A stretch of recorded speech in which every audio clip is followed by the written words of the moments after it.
Suzanne Durand, je suis professeure en sciences de la gestion ici à l'UQAM et je suis aussi titulaire de la chaire en entrepreneuriat minier UQAT-UQAM. Robert Marquis, je suis géologue, président directeur général de l'Institut national des mines, basé à Val-d'Or.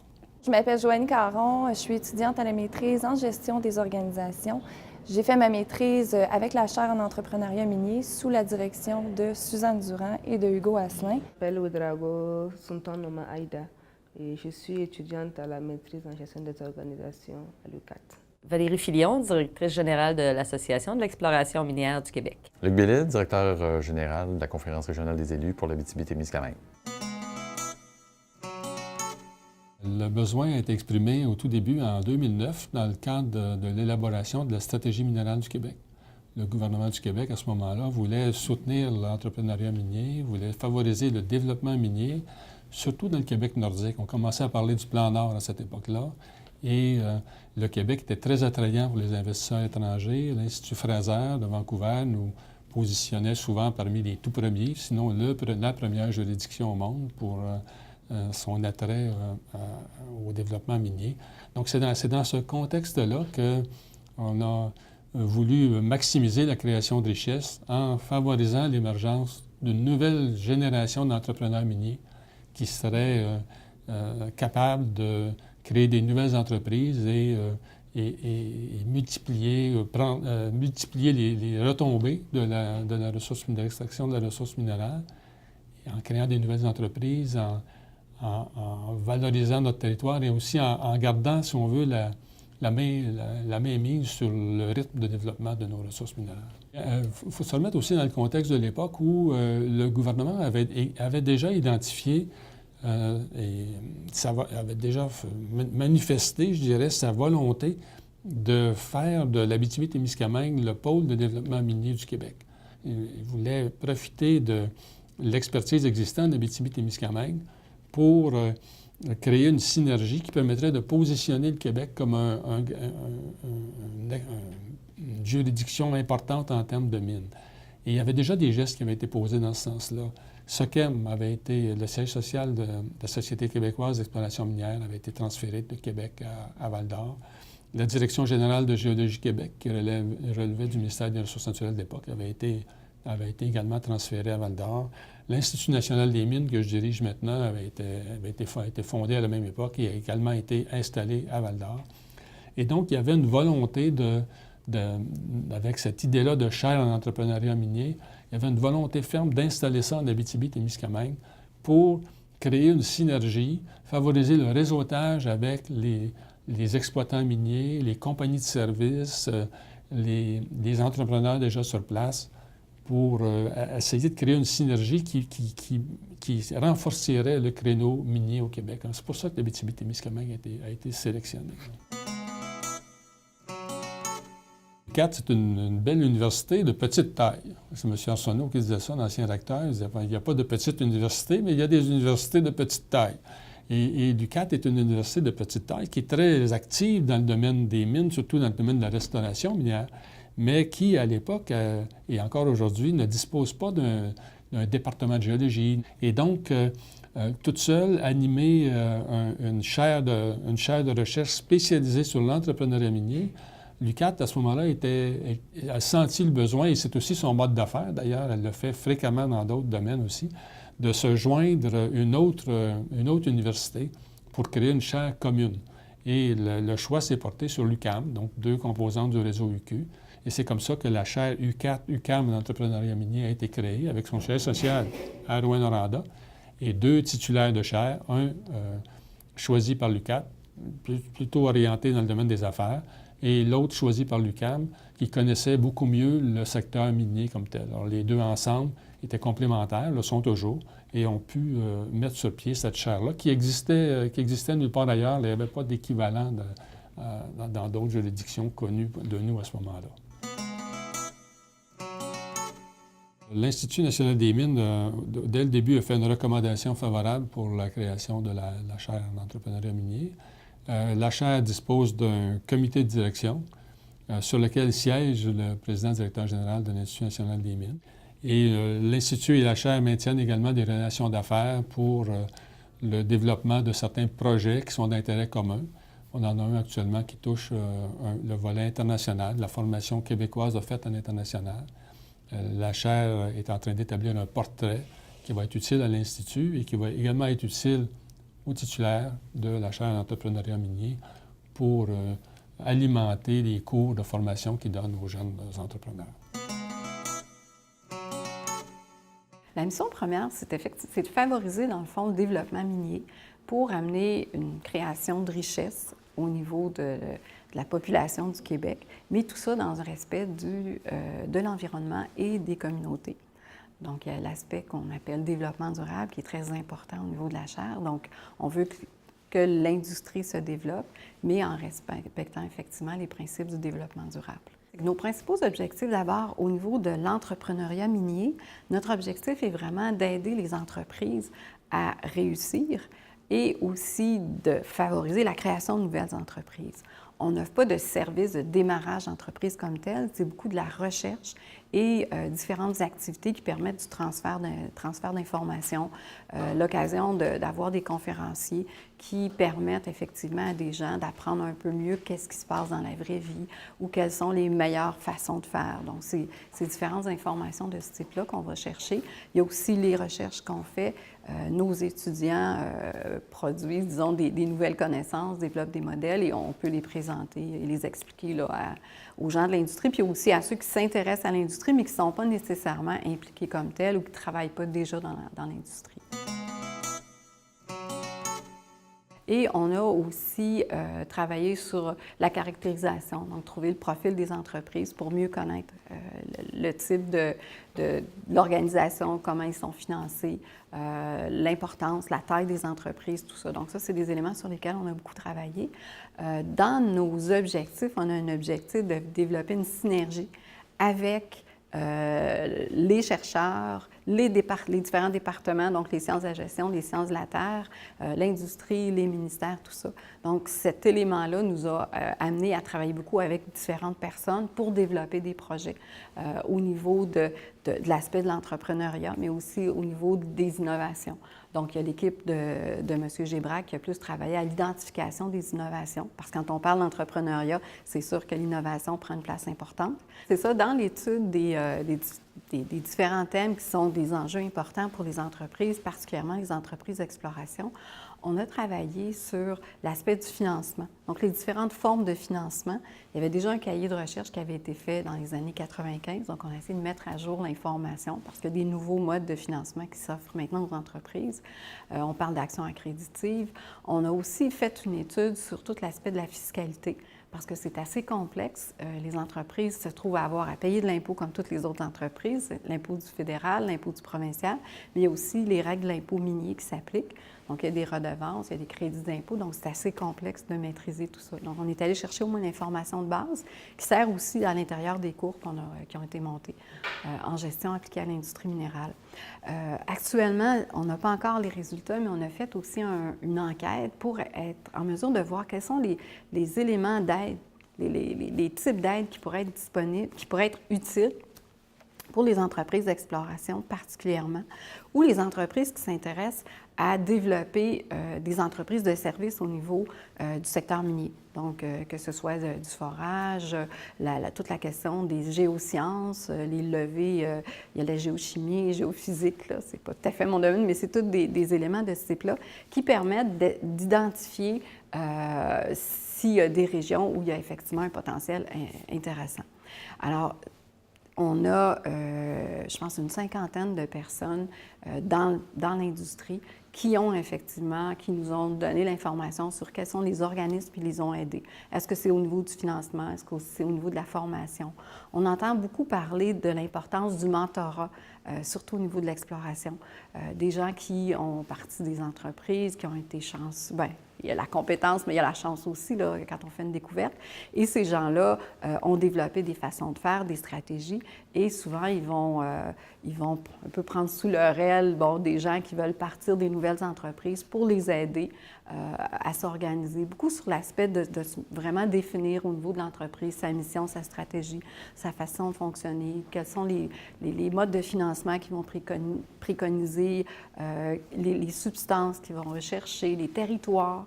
Donc ça, c'est tous des éléments très particuliers qui vont aider, dans le fond, les jeunes là, qui sortent de l'école puis qui se disent « Ah, moi, c'est ça ma vie, je veux effectivement là, faire une découverte majeure. »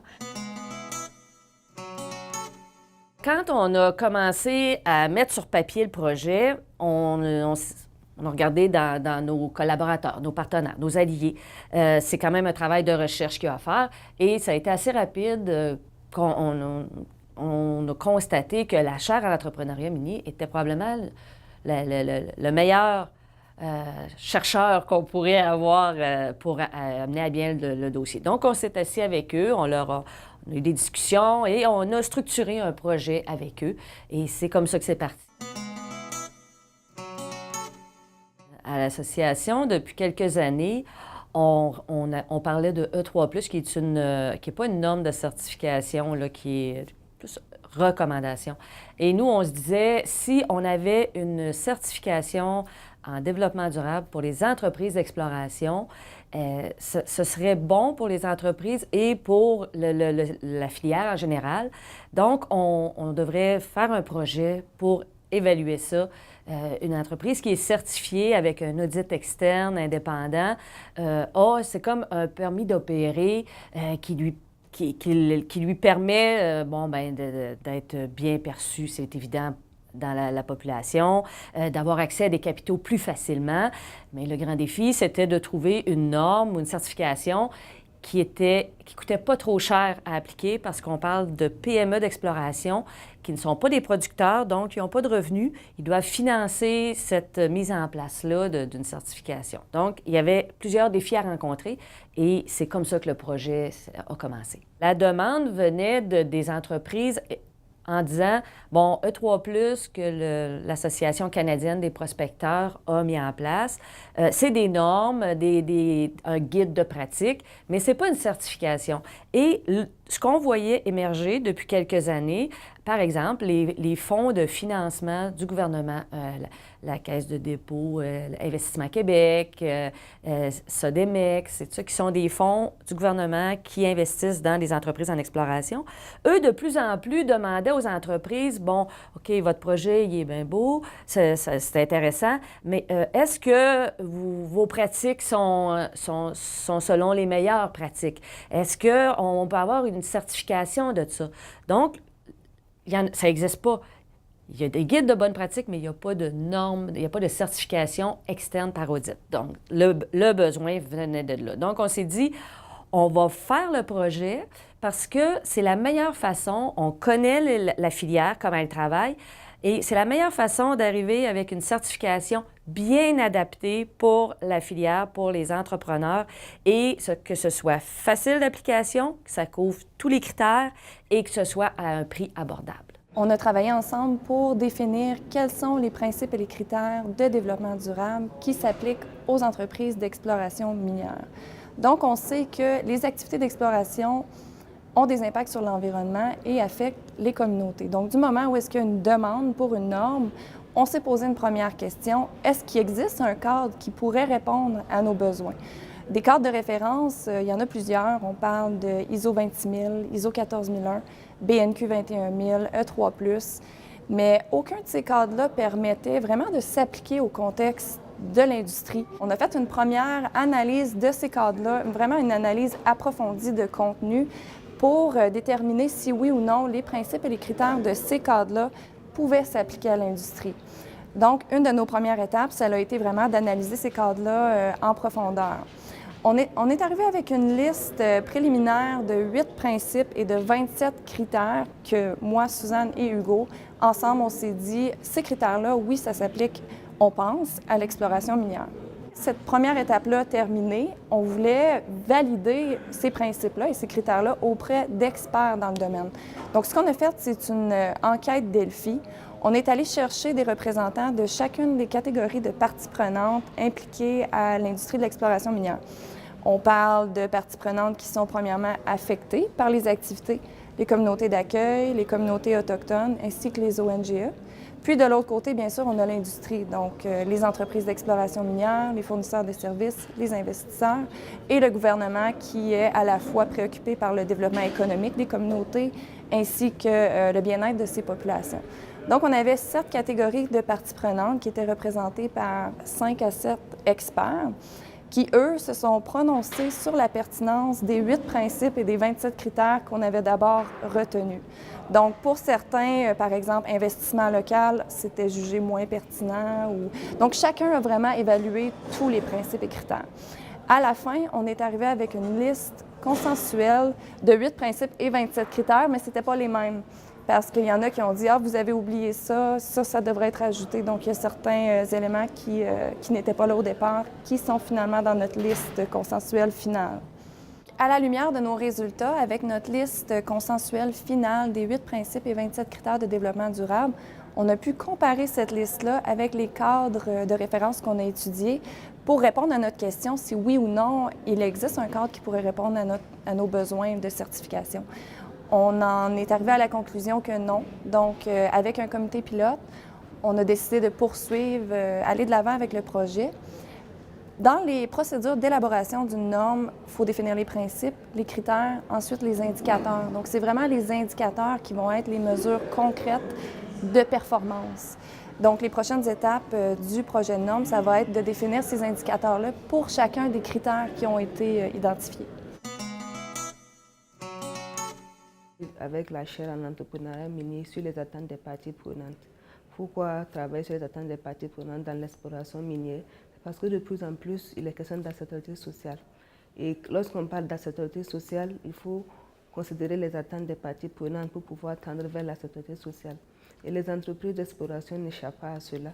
Bien qu'elles produisent, elles aient moins d'effets sur l'environnement, elles ont quand même des impacts et les communautés sont de plus en plus regardantes sur les activités. De façon générale, on a les attentes des parties prenantes, mais ces attentes-là s'adressent de façon générale à l'industrie minière. Elles ne s'adressent pas particulièrement à l'exploration minière.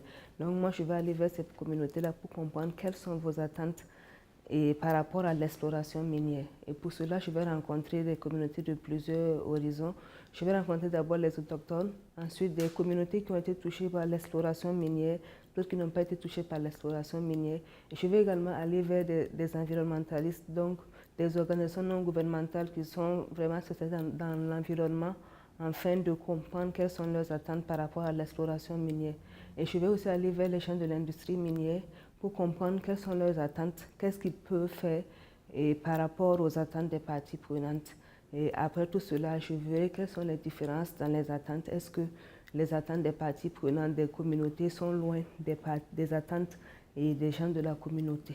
Après avoir recueilli toutes les attentes des différentes parties prenantes, nous allons nous asseoir autour d'une table si les attentes sont différentes, afin de savoir comment aller vers un objectif commun, comment concilier nos attentes, parce qu'en la sécurité sociale, il faut aussi concilier, il faut avoir un consensus entre les différentes attentes. Donc, ce serait aller autour de la table pour que ces différentes parties puissent s'asseoir et discuter pour aller vers un consensus. Avec le résultat du travail de Joanie, dans un premier temps, et les consultations, en fait, les discussions de groupe qui vont être réalisées par AIDA, on devrait être en mesure de compléter, dans le fond, l'identification des indicateurs. Et c'est sûr, comme AIDA le fait remarquer, ce qui est important, c'est d'aller d'abord voir est-ce qu'il y a un écart important entre ce que les gens qui sont plus affectés par l'exploration, quelles sont leurs exigences à eux, qu'est-ce qu'ils aimeraient qu'il y ait comme exigence dans la norme, versus ce que l'industrie est en mesure de faire, ce qui est raisonnable, dans le fond, de demander.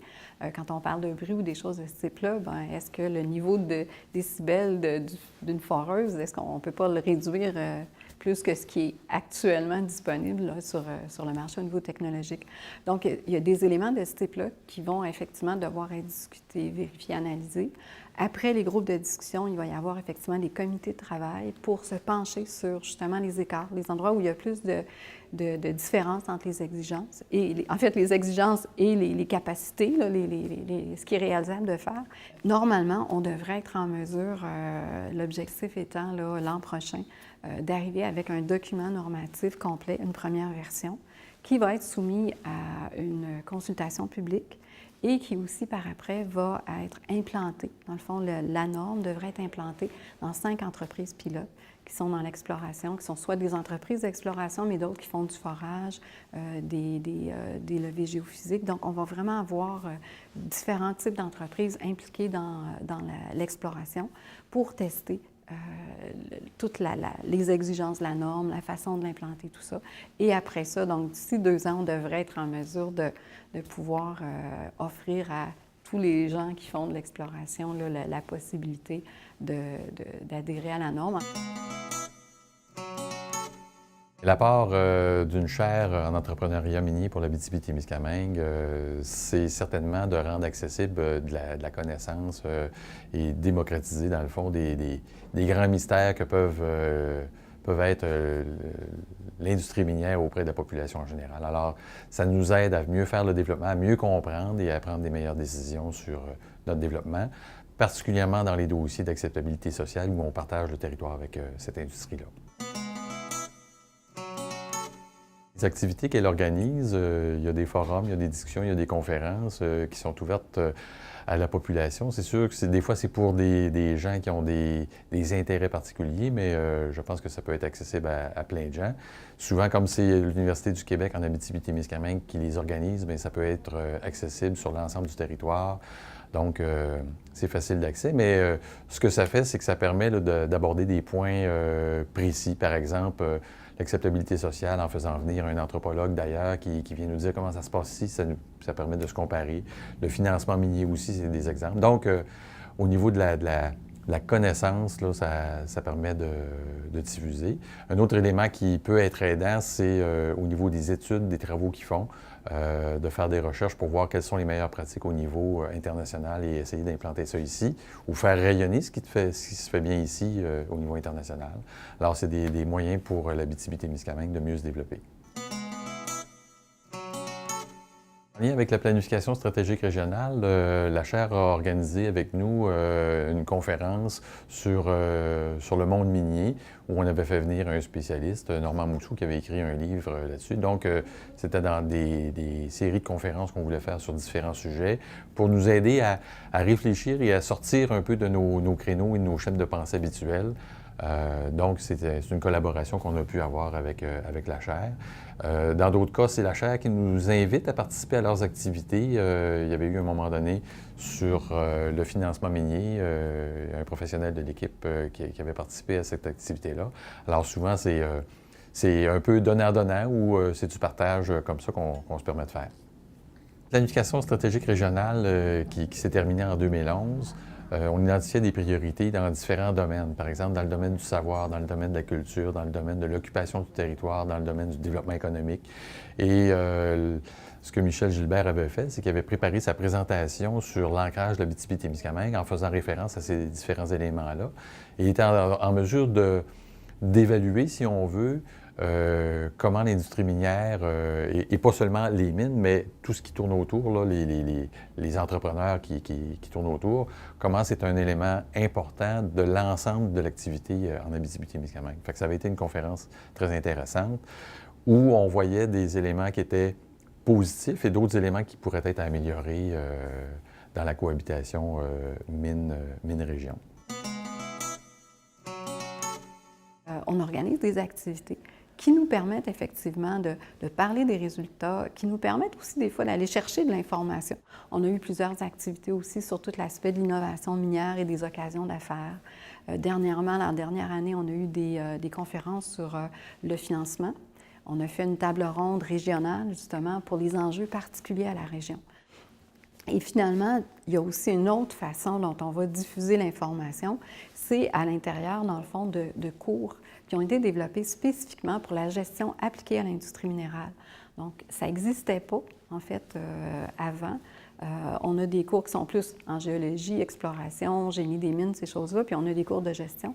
Mais d'aller faire vraiment une spécialisation au niveau de la gestion appliquée à l'industrie minérale, c'était vraiment innovateur. Alors, on a monté une quinzaine de cours qui permettent d'aborder les éléments du développement durable dont on parlait, tout l'aspect de l'aspect relation avec les communautés, l'aspect environnemental, l'aspect économique, l'évaluation de projets, la géopolitique, l'économie, le développement. En tout cas, on a tous ces cours-là sont vraiment axés sur l'aspect de la gestion des différentes entreprises de l'industrie minière. Et on offre les cours, dans le fond, soit dans une spécialisation de la maîtrise en administration des affaires qu'on donne ici à l'UQAP, ou bien les gens qui ne veulent pas nécessairement faire une maîtrise peuvent faire un programme de 2e cycle. C'est un micro-programme en gestion appliquée à l'industrie minérale. On a 2 profils, profil développement durable et profil évaluation économique.